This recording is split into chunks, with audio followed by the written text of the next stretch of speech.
Staying at home and being alone is not a retreat. It's an accumulation.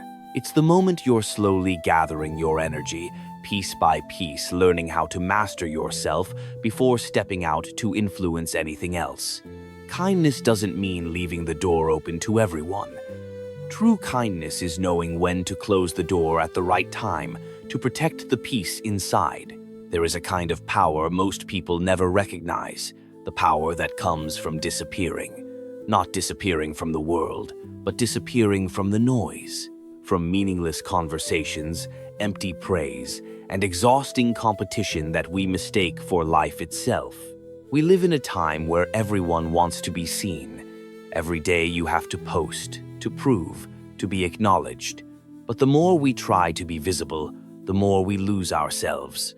The harder we try to be heard, the weaker our inner voice becomes. Have you ever felt empty even while standing in the middle of a crowd?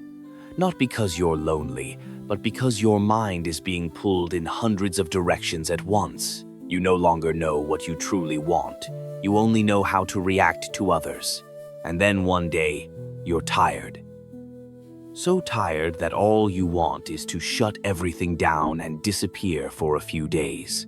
But in that moment, when you stop running, when there's no one left to impress, you begin to hear something very small, very real inside yourself. That is the moment of quiet power. A kind of power that doesn't announce itself, doesn't need proof, yet makes people wonder, what is he doing?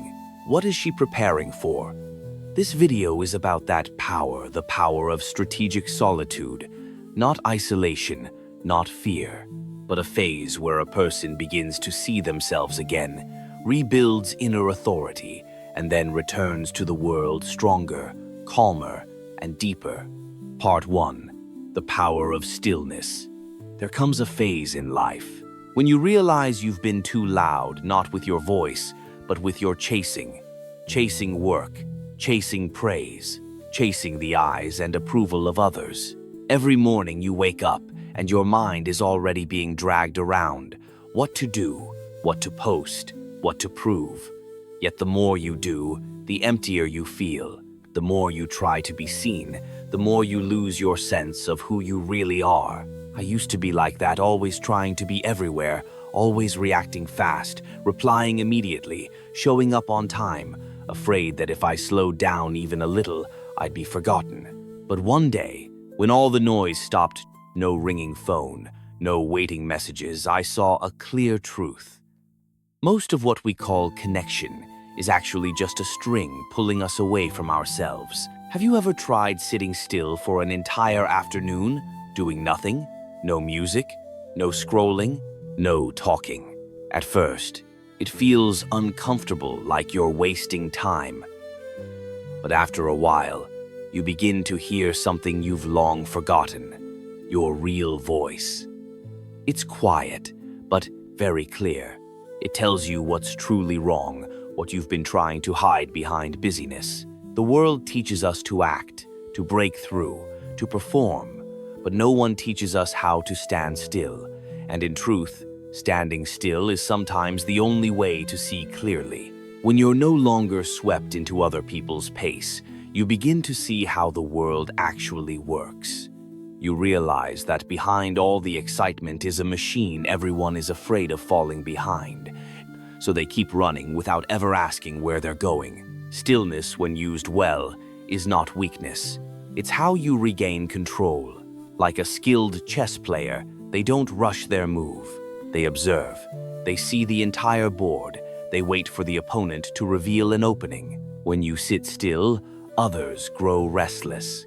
They lose patience, while you see what the rushed cannot see. Stillness is like martial arts training. Before striking, the master does nothing, just stands, just breathes, just watches.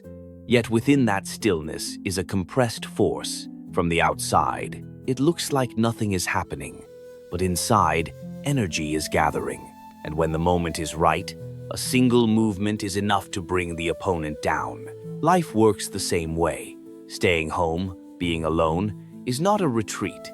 It's an accumulation. You're gathering energy, bit by bit, learning to control yourself before stepping out to control anything else. Anyone can act. Very few can sit still without losing their composure, and those are the ones who are truly strong. I remember reading a story about Leonardo da Vinci. When asked why he often disappeared for weeks without painting, he replied, "I'm not resting, I'm observing." Observing how light changes on a face, how water moves, how shadows fall. Those silent gaps created masterpieces. Without them, the world might never have known the Mona Lisa's smile. Stillness is not doing nothing, it is doing the right thing at the right time. It's the difference between someone who lives with direction and someone who only reacts. And here's what's interesting. When you learn to be quiet, the world around you starts to move differently.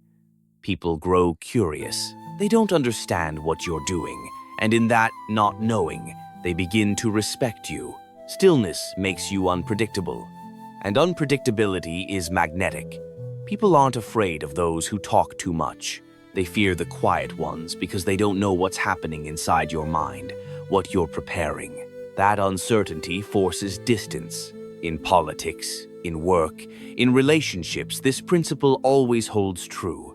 The one who controls silence holds the advantage. Stillness is a subtle form of power. It doesn't show off, but it spreads. It makes others unconsciously adjust their rhythm to yours. It gives you time to see, to understand, to choose the smartest response. Those who can't tolerate silence will always end up living by someone else's pace. Stillness is not stepping back. It's how you see farther. When you know how to stop at the right moment, you begin to see what those who are always running will never see. Tonight, try sitting still for 15 minutes, no phone, no music, doing nothing at all. Just sit with yourself and listen to what your mind is saying. You may be surprised to realize that stillness is when you are truly able to hear. Part 2. When solitude becomes a test. There's something strange that happens when you spend enough time alone. The world seems to lose interest in you. No one looks for you. No one calls. No one needs you. At first, it feels like you've been left behind. But slowly, you understand. They haven't changed. You've simply stepped into a quiet zone that most people don't dare to stay in. Solitude is not a punishment. It's a phase of purification. When you stop, everything that isn't real begins to fall away. Relationships that only existed when you were useful. Conversations meant only to fill emptiness. Care that existed purely for social convenience. The quieter it gets, the clearer you see, like a lake that has finally settled, revealing the mud at the bottom. And the first thing you see is not others, but yourself. Everything you once avoided, pretended not to notice, now appears unmistakably clear. The fear of being forgotten, the feeling of not being enough, the hunger for validation exposed in the silence. There's no one left to blame, nothing left to cling to, only you and the layers you have been wearing for years. This is where the test begins.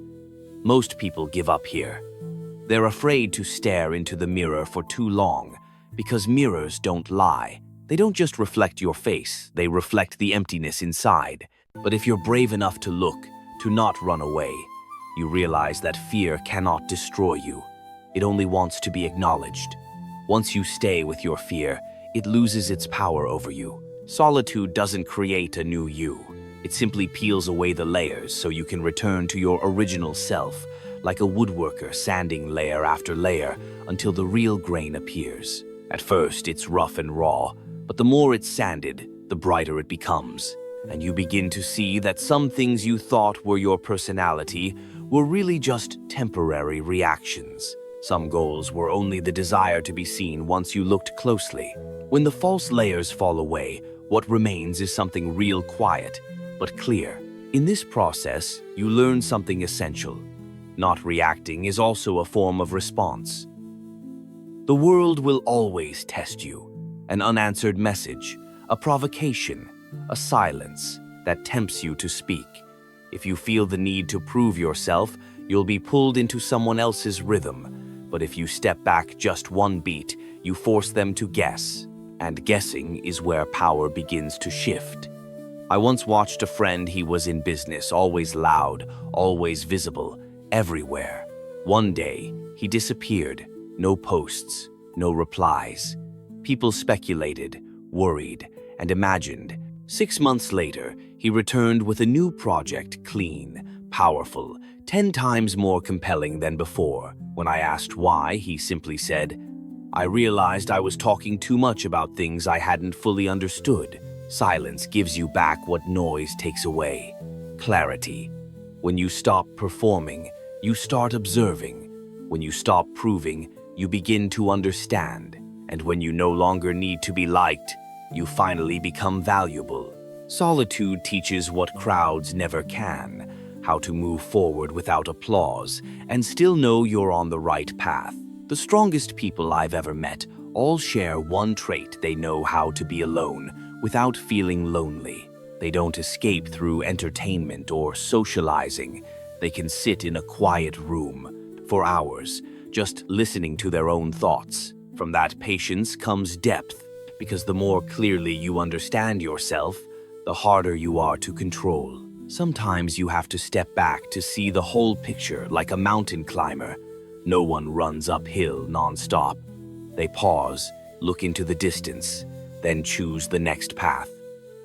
Solitude is that pause. No one lives at the peak forever.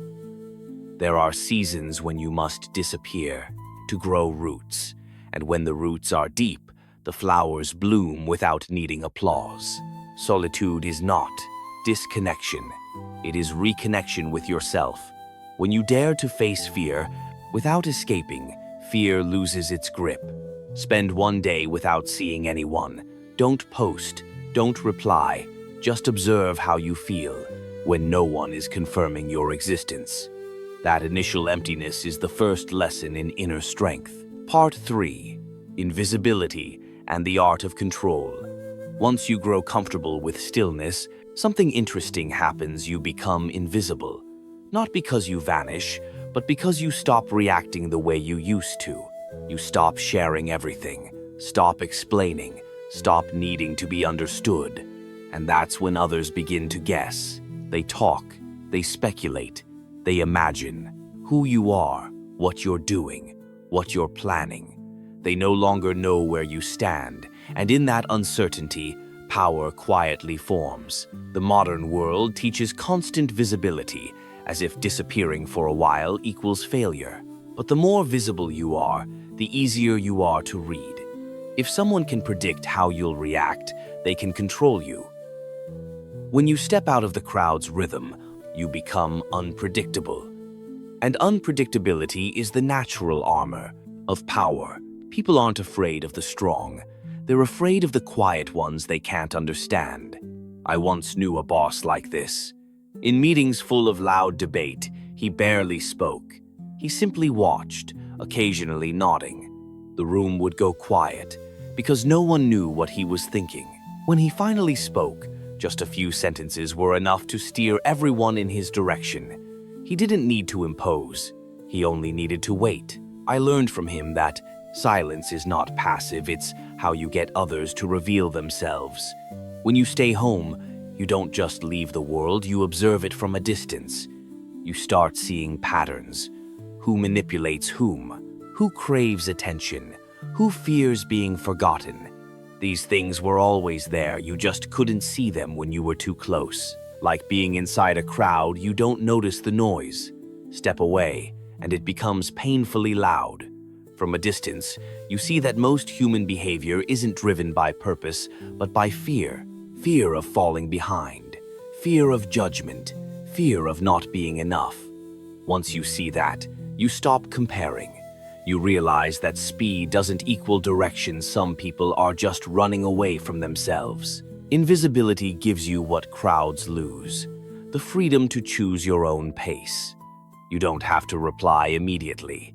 You don't need constant presence. You don't have to prove productivity every day. You begin to live by your own rhythm, slower, deeper, fewer, clearer. And paradoxically, the less you appear, the more valuable your presence becomes. Scarcity creates gravity. This is strategic distance. When you step back, others step forward. They expose themselves. When you stay silent, others fill the gap with assumptions. And sometimes, assumptions are more powerful than truth. You don't need to say what you're doing. Let people believe you're preparing something. Their imagination will do the rest. People think power comes from controlling others. In reality, power begins with self-control. If you can't stop yourself from reacting, you're already being controlled. A message, an insult, a compliment, any of it can spin your mind. But when you pause before responding, you reclaim the advantage. The world rewards fast reactions, but speed is not intelligence. It's urgency disguised as productivity. True power belongs to those who can delay response. They don't let emotion dictate action. They observe, analyze, then strike at the right moment. And when they act, it looks accidental, but it's precision built over time. I once read about a Japanese martial artist who said, "The weak block with muscle, the strong block with distance." With distance, you don't strain. You don't prove you move at the right moment. Invisibility works the same way. It's the distance you create to protect yourself from noise and manipulation. Being invisible doesn't mean disappearing. It's deliberate selectivity. You don't say everything you think. You don't do everything you can. You don't show up everywhere, because when everyone knows where you are, you have nothing left to protect. Invisibility is an art. It doesn't weaken you, it sharpens your vision and helps you choose the right moment to appear. This week, try disappearing from social media for 3 days. No posting, no reacting, no explaining. Observe what happens not just to others, but to yourself. You'll see that the world doesn't need your noise, but you need that silence to find yourself again. Part 4. When stillness becomes inner power. At some point, you realize stillness is no longer a strategy, it's a natural state. You no longer have to try to be quiet because your mind is already quiet. Things that once triggered you now pass like small ripples, unable to disturb anything inside. That's not coldness, it's maturity. You no longer need to prove you're right. No need for others to be wrong to feel secure. This stillness doesn't remove you from life, it lets you see it clearly. Like after a storm, when the water settles and reflects the sky again. When your mind isn't chaotic, you start noticing subtle movements, the fears behind smiles, the desires hidden in harmless words. You stop judging because you understand everyone is fighting their own version of themselves, just as you once did. Solitude stops being a test and becomes a teacher. It teaches you how to listen, not with your ears, but with intuition. It gives you time to distinguish between true signals and habitual echoes. The quieter you become, the clearer you can tell. The difference between want and need, between what once seemed important and what actually brings peace. One day, you realize you no longer crave being understood. You know, people can only see you as deeply as they've gone within themselves. If they haven't gone far, they can't understand you, no matter how much you explain. So you stop explaining. You stop seeking validation. You understand that real value never needs recognition. This calm doesn't arrive overnight. It comes gradually, like light slipping through a crack at dawn. You don't see it arrive. You just notice the room getting brighter. One day, you realize you've changed. You're no longer drawn into meaningless arguments. You no longer want to win or persuade. You just want to live at your own pace. And, strangely, when you stop trying to earn respect, people begin to respect you. Stillness also teaches compassion. When you understand your own fragility, you become gentler with others. You feel empathy for those still trapped by fear, still living for approval. You don't need to teach them, just be present. Sometimes, the presence of a peaceful person is the quietest guidance. I once met a man who lived alone near the forest. He told me, "I spent my whole life learning one thing: don't let your mind outrun your life." I didn't understand then. Now I do. When the mind runs too fast, we lose the present.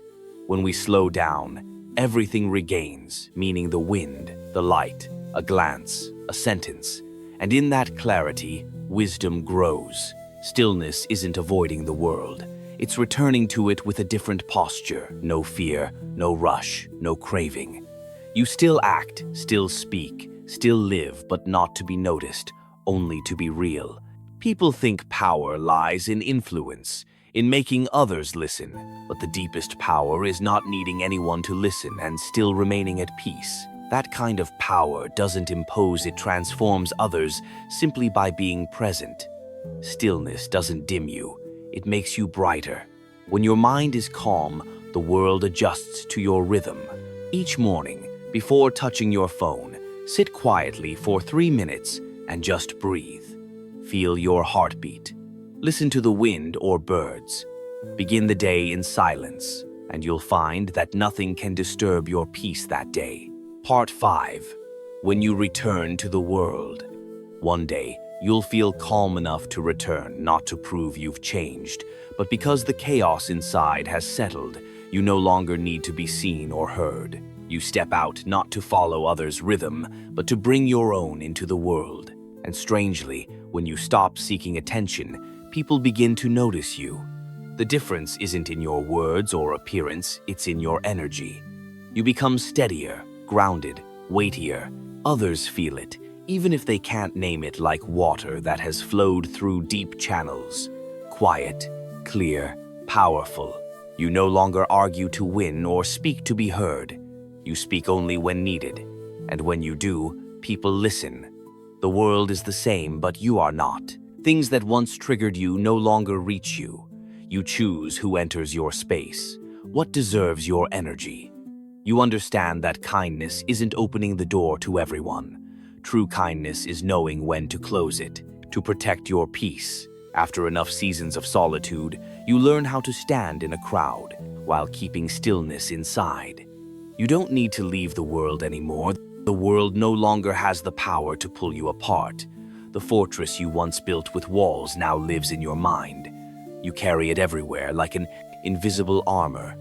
And inside that armor, you are free. Freedom doesn't mean no attachments. It means choosing them consciously. You can love, work, give without losing yourself. You listen without absorbing. You help without dissolving. I once heard a teacher say, "When you don't need respect, others will give it to you." At the time, it sounded nice. Later, I understood. That's the strength of someone who passed through solitude without breaking. When you need nothing, you become free. When you don't need to control anyone, you gain influence over everything. You stop chasing the future or clinging to the past. Life simplifies. Eat when hungry, rest when tired, act when it feels right, speak when it matters.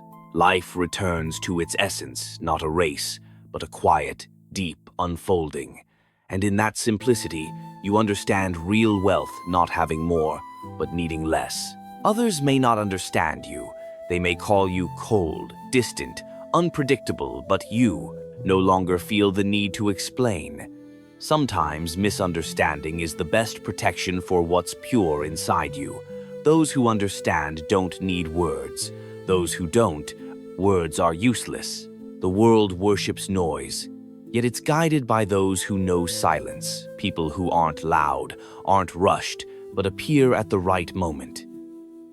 When they do, everything shifts. That's not magic. It's the result of thousands of quiet hours spent mastering themselves. In the end, you realize true strength is not making others bow. It's making them stand taller in your presence. Not being admired, but helping others feel they too can be strong. Your stillness spreads like calm water. Anyone who enters it breathes easier. And maybe that is the true purpose of staying home, of solitude, of this quiet journey, not to escape the world, but to return with a heart large enough that the world can no longer wound it. Real power isn't in being noticed, but in remaining calm amid attention. When you no longer need to prove yourself, you've already proven enough. Tomorrow, when you step outside, keep that inner stillness like a small flame. Don't let the world extinguish it. Observe. Smile. Stay composed. You'll see everything begin to move according to your energy, not the other way around. So, in the end, are you truly living or just reacting to the world's rhythm? When there's no noise, no audience, what remains of you? Perhaps the answer isn't in any video, but in the moment you dare to sit down, be quiet, and listen to what's speaking inside. If what I've shared resonates with you, leave a comment below. Tell me where you are on this journey, and if you want to keep walking with me, learning how to live calmly, live honestly, live freely, follow this channel. We'll go deeper together, not to stand out more, but to become more grounded,